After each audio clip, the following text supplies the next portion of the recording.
Jumpa lagi di Halo Timnas yang akan menyajikan informasi terupdate mengenai Timnas Indonesia. Di antaranya, saat ricuh, Sintayong ternyata ikut jadi korban dorongan pemain Fiji.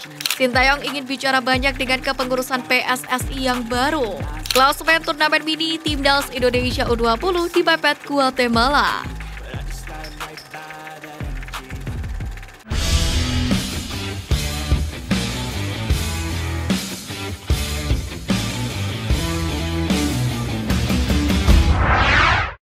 Bermain dari bangku cadangan, Hugo Samir tampil memukau dengan skill individu ala Brazilnya. Pemain sayap 18 tahun itu pun langsung banjir pujian dari netizen Indonesia, di mana mereka semua kagum dengan skill individu Hugo Samir yang sering merepotkan pemain lawan dengan akselerasi tusukannya yang berbahaya. Bahkan ia disandingkan dengan Ronaldo Kuate. Namun Hugo Samir hanya kurang menit bermain saja sehingga kalah pamor dengan Marcelino Ferdinand dan Ronaldo Kuate. Permintaan dikabulkan, lengser dari Ketum PSSI, Iwan Bule jadi supporter di tribun.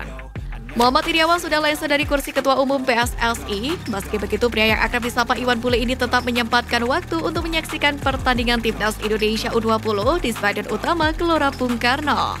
Mantan Kapolda Metro Jaya itu duduk di tribun VVIP bersama dengan Menteri Pemuda dan Olahraga atau Menpora sekaligus Wakil Ketua Umum atau Waketum PSSI Zainuddin Amali, Sekretaris Jenderal PSSI Yunus Nusi, serta dua anggota Komite Eksekutif PSSI Endri Erawan dan Muhammad. Saya doakan yang terbaik untuk anak-anak, semoga performa mereka bisa meningkat, tutur Iwan Bule. Erick Thohir tak hadir di laga perdana Timnas Indonesia U20, Zainuddin Amali buka suara. Laga turnamen mini Timnas U20 Indonesia lawan Fiji di Stadion Utama Gelora Bung Karno, Senayan, Jakarta turut dihadiri oleh jajaran tokoh penting PSSI. Namun Ketua Umum PSSI Erick Thohir sendiri tidak terlihat. Dalam hal ini, Wakil Ketua Umum PSSI Zainuddin Amali mengatakan bahwa ia dan Erick Thohir membagi tugas karena ada undangan dari salah satu televisi nasional. Saat ricuh, Sintayong ternyata ikut jadi korban dorongan pemain Fiji. Kericuan mewarnai laga panas antara Timnas Indonesia U20 versus Timnas Fiji U20 di Turnamen Mini Internasional 2023. Di mana pada laga itu kedua tim berduel sengit sepanjang laga dengan permainan keras yang menjurus kasar diperagakan oleh Fiji U20. Banyak benturan yang terjadi sehingga beberapa pemain Timnas Indonesia U20 sering terjatuh.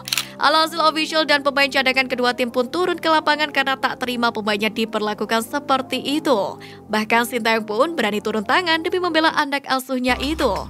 Namun menurut laporan yang dilihat dari pemilik akun TikTok @nolab.id, Sintayong ternyata juga didorong oleh salah seorang pemain Fiji U20.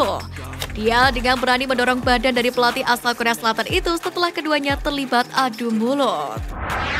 Klasemen turnamen mini Timnas Indonesia U20 dipepet Guatemala.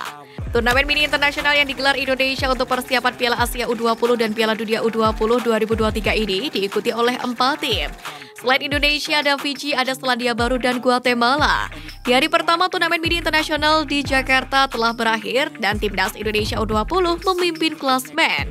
Kemudian Guatemala di posisi kedua dengan nilai yang sama dengan selisih golnya 2 setelah mengalahkan Selandia Baru.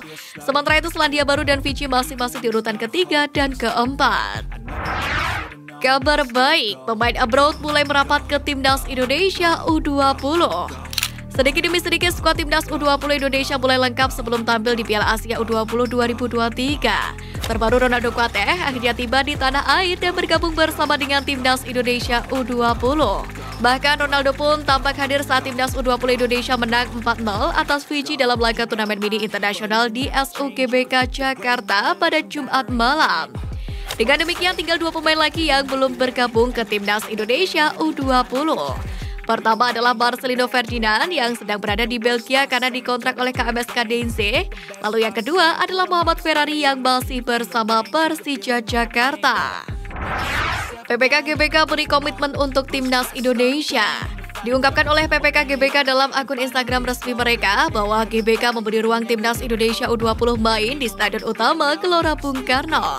Padahal kondisi area luar lapangan sedang persiapan menggelar konser.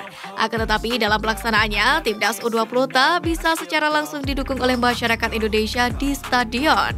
Terutama pada laga Timnas melawan Fiji pada Jumat 17 Februari malam. Sebab perizinan dan rekomendasi belum memungkinkan dihadiri secara langsung oleh penonton.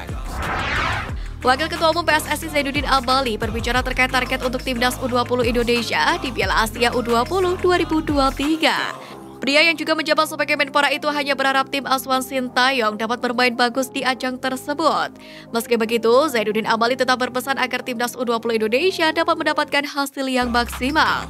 Lebih lanjut lagi, pria kelahiran tahun 1962 ini mengingatkan Timnas U20 Indonesia untuk tidak terlena dengan kepastian tampil di Piala Dunia U20 2023. Sandy Walsh cedera parah, janji pulih demi debut dengan Timnas Indonesia.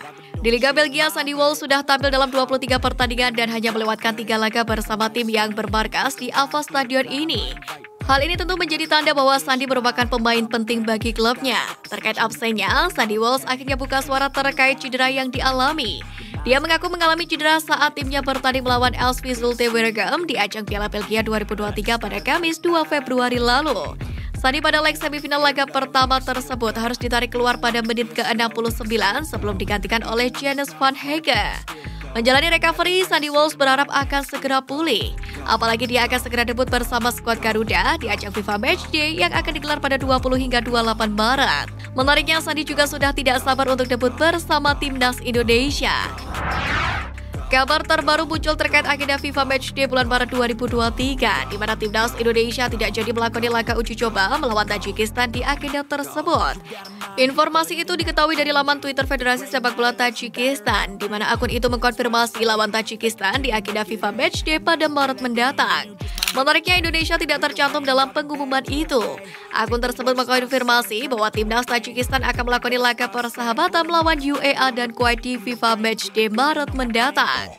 Hanya ada 2 pertandingan yang diperbolehkan digelar di agenda itu, dan itu berarti Timnas Indonesia dipastikan tidak jadi beruji coba melawan Tajikistan di bulan Maret nanti. Harapan Nova Arianto untuk ketum PSSI baru. Terpilihnya Erick Thohir sebagai Ketua Umum PSSI yang baru tentu membuka harapan anyar dari banyak pihak. Asisten pelatih Timnas Indonesia Nova Arianto pun turut menyampaikan harapannya kepada Erick dan jajaran pengurus PSSI baru periode 2023-2027. Di mana Nova ingin agar Erick bisa benar-benar menciptakan sepak bola yang bersih dan jujur. Nova juga meminta agar mantan Presiden Inter Milan itu bisa memajukan sepak bola Indonesia. Timnas Indonesia sendiri tentu menjadi tolak ukur utamanya, mengingat sejauh ini progres skuad Garuda terus digembleng.